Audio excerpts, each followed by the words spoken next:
Mangosuthu Buthelezi, Guardian of African Heritage.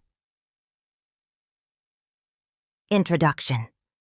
History often remembers leaders through the lens of their immediate influence, their political roles, and their contributions to governance. However, some figures transcend these conventional measures, becoming custodians of culture, history, and identity. Mangosuthu Buthelezi was one such leader, a guardian of African heritage, not just as a Zulu statesman, but as a custodian of traditions, values, and historical continuity that extend beyond borders and generations. The choice of title for this book, Mangosuthu Buthelezi, Guardian of African Heritage, is intentional and profound. It is often easy to define Buthelezi narrowly as a Zulu leader, but doing so understates the vast historical currents that shaped him and the people he represented. The Zulu identity itself has roots that extend deep into Africa's history, tracing back to the migrations from West Africa. It was later redefined and crystallized under King Shaka's transformative rule, reshaping Southern Africa and influencing even the edges of East Africa. The Zulu ethos, resilience, and governance model became an African legacy, and Buthelezi inherited this mantle with dignity and conviction. More than a political figure, Buthelezi embodied the bridge between tradition and modernity. He balanced his commitment to preserving African heritage with his engagement in the turbulent political landscape of South Africa. His leadership was neither solely about resistance nor accommodation. It was about ensuring continuity, identity, and the preservation of an African worldview in a rapidly changing world. This book is not merely a political biography, but a deeper exploration of Buthelezi's role as a preserver of African traditions, a custodian of indigenous governance, and a leader whose influence extended beyond party politics into the realm of cultural and historical preservation. His life offers lessons not just for South Africans, but for all Africans who seek to maintain their identity amid modern challenges. Through this work, we seek to examine Buthelezi's legacy beyond political controversies, exploring his role as a guardian of Africa's collective past and a visionary who upheld the values of a civilization that extends beyond the confines of modern nation-states.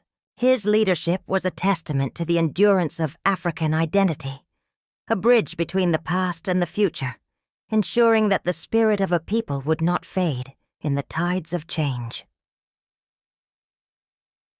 Chapter 1.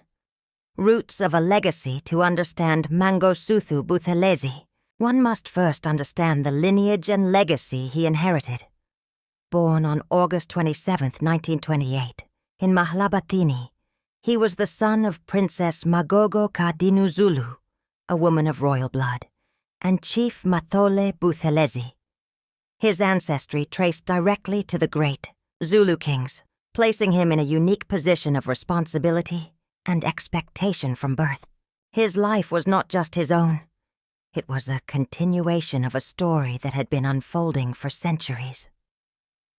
The Zulu kingdom, from which Buthelezi descended, was not merely a South African identity but a force that shaped the continent itself. The legacy of King Shaka Zulu had redefined governance, military tactics, and societal structures, leaving an enduring mark on African history. Buthelezi's upbringing was steeped in these traditions, as he was raised with an understanding of the responsibilities that came with his bloodline. Leadership, he knew, was not about personal ambition, but about duty to his people, his heritage, and the principles that had guided generations before him. Buthelezi was educated at Adams College and later attended the University of Fort Hare, a breeding ground for many African intellectuals and leaders.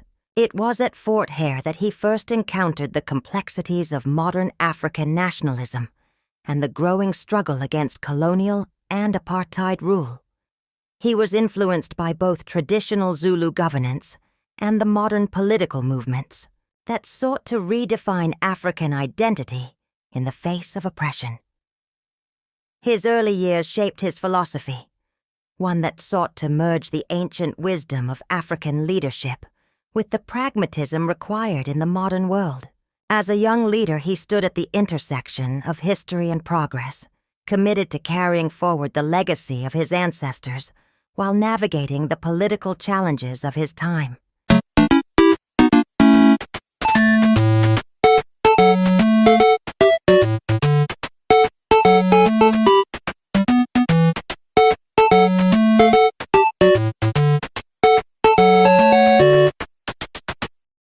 Chapter 2.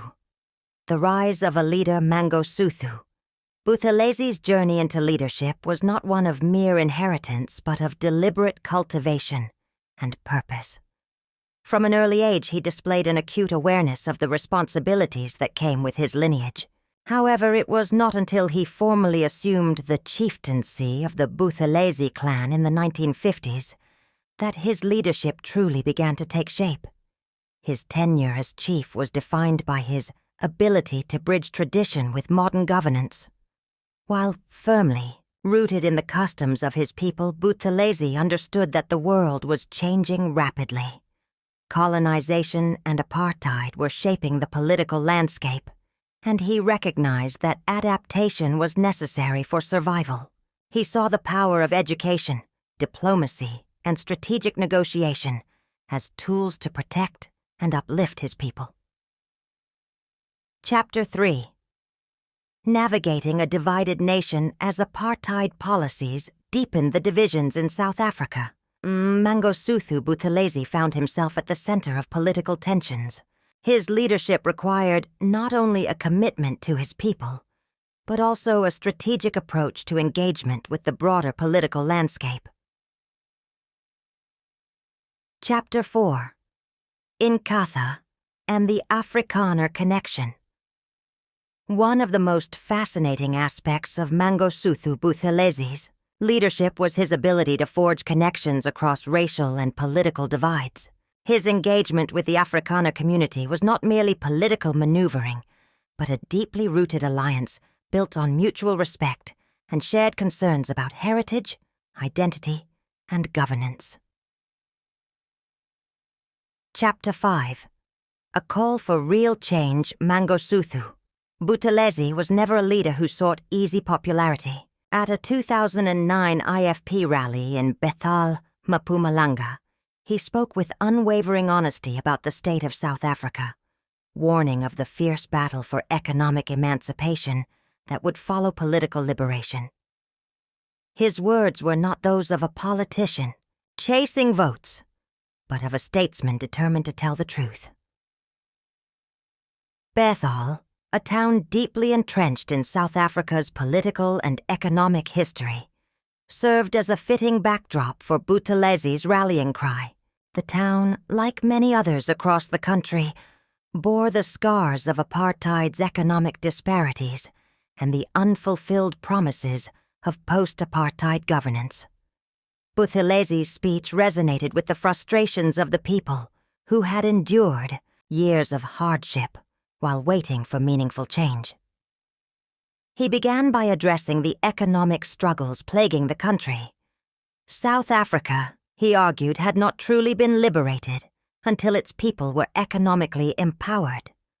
While political freedom had been achieved, millions of South Africans remained trapped in poverty, unemployment, and systemic inequality.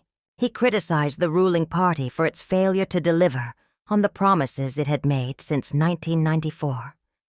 Instead of fostering economic growth, corruption and mismanagement had crippled key institutions, leaving the country's most vulnerable citizens to suffer. Buthelezi did not shy away from difficult truths. He reminded the audience that during the dark days of apartheid, he had warned that political liberation alone would not be enough.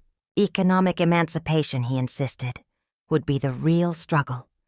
And without strategic planning and competent governance, the country's newfound freedom would ring hollow. He highlighted how economic policies had often prioritized political interests over practical solutions, leading to stagnation and decline in critical sectors such as education, healthcare, and infrastructure development. The speech also touched on the failures of service delivery. Buthelezi recounted heartbreaking stories from communities across Mpumalanga and beyond, where basic needs such as clean water, electricity, and adequate housing were still out of reach for many. He spoke of visiting villages where women and children had to walk for miles to fetch water, where clinics were understaffed and under-resourced, and where unemployment had become a generational curse. He criticized the ruling party's inability to tackle crime, which had spiraled out of control, leaving communities feeling unsafe and vulnerable. He condemned the culture of impunity that allowed corruption to flourish, while ordinary citizens bore the brunt of failed policies. Buthelezi reminded the people that a government that cannot protect its citizens, ensure their dignity, or provide them with economic opportunities is a government that has failed its mandate. But Buthelezi's speech was not just a critique. It was also a message of hope. He reminded the people of the resilience that had carried them through decades of struggle. He called for a new political awakening, urging South Africans to reclaim their power at the ballot box.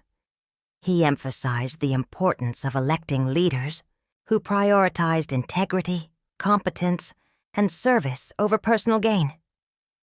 He urged the youth to engage in politics not as passive observers, but as active participants in shaping the country's future. He ended his speech with,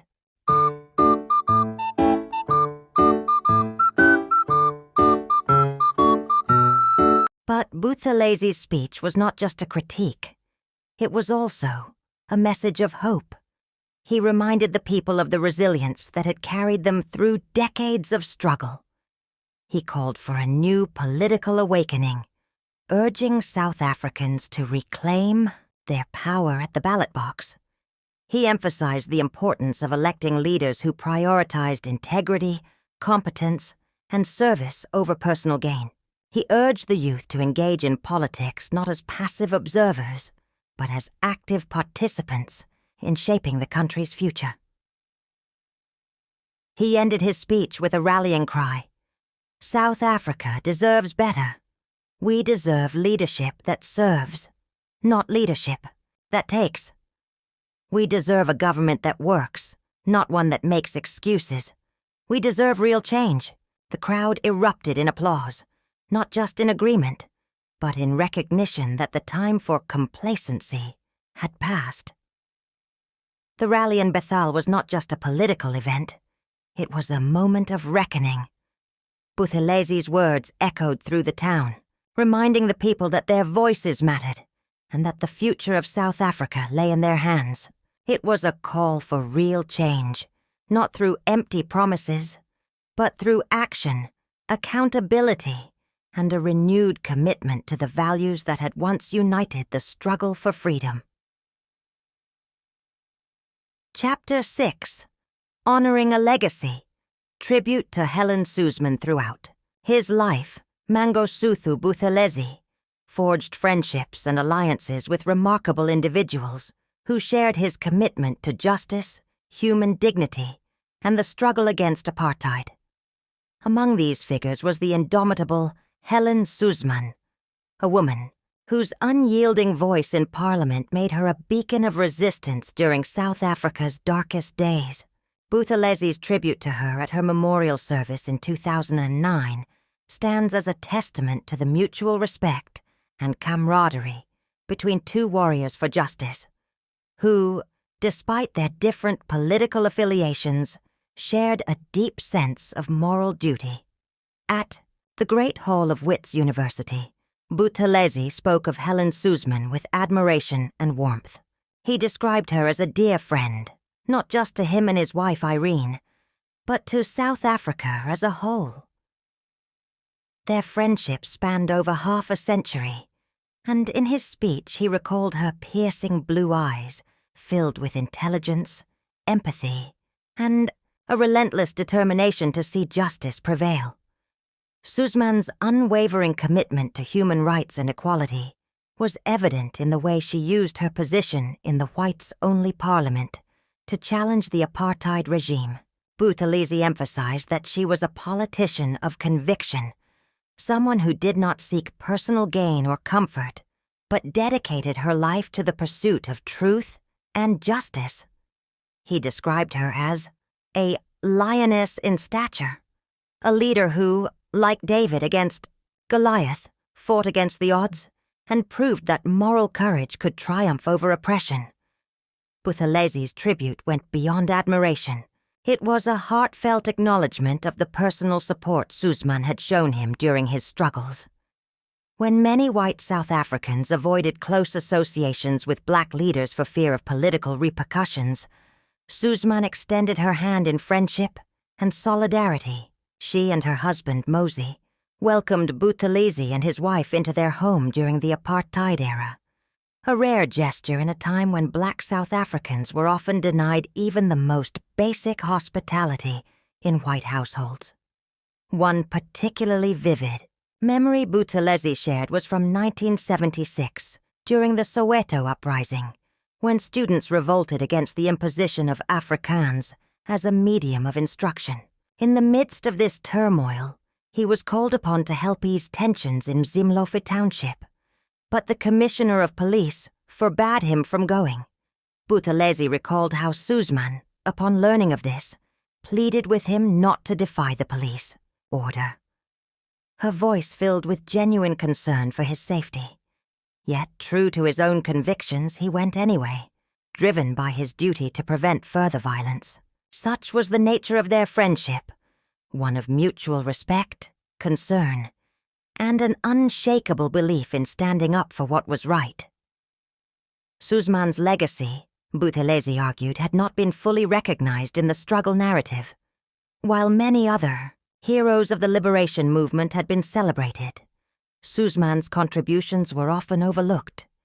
He made it clear that her role in challenging apartheid from within the very system that sought to uphold it was as significant as any act of defiance on the streets. Her legacy, he insisted, deserved a place of honor alongside thee, but Buthelezi's speech was not just a critique. It was also a message of hope. He reminded the people of the resilience that had carried them through decades of struggle.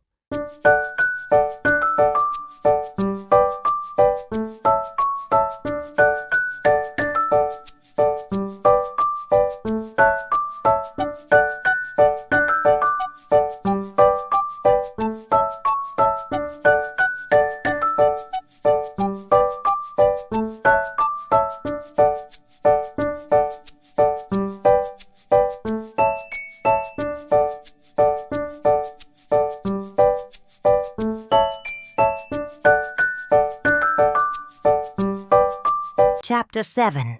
The Wisdom of a Statesman. Honoring Sir Lawrence van der Post Mangosuthu, Buthelezi was not a man driven by bitterness or revenge.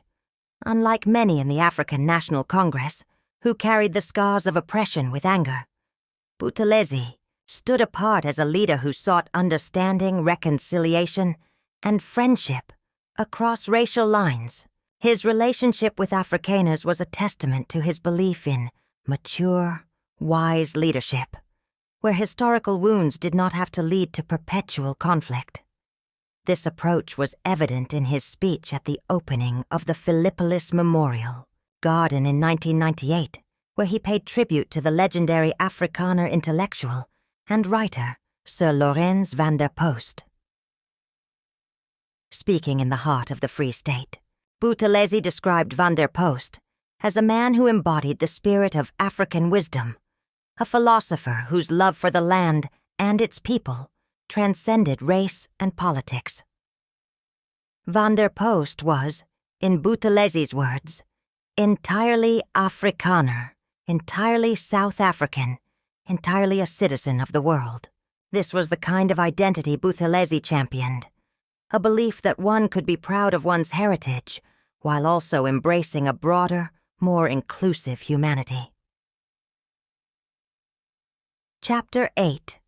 The wisdom behind the IFP logo symbols carry meaning, and in politics, a logo is more than just a visual representation.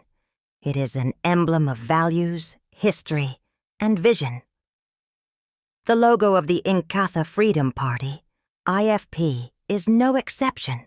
It embodies the wisdom and legacy of Mangosuthu Buthelezi, encapsulating his vision for South Africa and the ideals that have guided his leadership. The IFP logo features the image of an elephant, a powerful and deliberate choice. The elephant is an ancient symbol of wisdom, strength, and resilience. It is a creature known for its intelligence, its deep familial bonds, and its long memory. Just as an elephant never forgets, Buthelezi's leadership has been marked by a steadfast commitment to the lessons of history, ensuring that the mistakes of the past are not repeated. The choice of the elephant in the IFP logo also signifies integrity and moral leadership. Elephants are known for their measured strength, power that is not wielded recklessly but used with purpose and dignity. This reflects Buthelezi's leadership style, principled, firm, yet always rooted in a deep sense of duty to his people and his country. His approach to governance has always been one of wisdom, where knowledge and foresight shape decision-making. Rather than reactionary politics, the logo further symbolizes unity and community, values that Buthelezi has championed throughout his career. The elephant does not walk alone. It moves as part of a herd. Much like Buthelezi has always emphasized collective leadership, consultation, and inclusivity in politics, he has consistently advocated for a governance system that is not centralized in the hands of a few, but is instead participatory, respecting the voices of local and traditional leadership.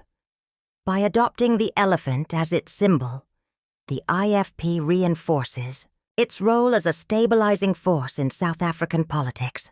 The party, much like the animal it represents, stands firm amid challenges, unshaken by political turbulence, and unwavering in its dedication to justice and service. The logo serves as a reminder that true leadership is not about dominance, but about wisdom, patience, and unwavering commitment to the people. Thus, the IFP logo is more than just an image. It is a statement. It represents the wisdom, resilience, and vision of Mangosuthu Buthelezi, a leader who has dedicated his life to the betterment of South Africa. Through this emblem, his legacy endures, inspiring future generations to lead with the same integrity and foresight that he has exemplified throughout his life.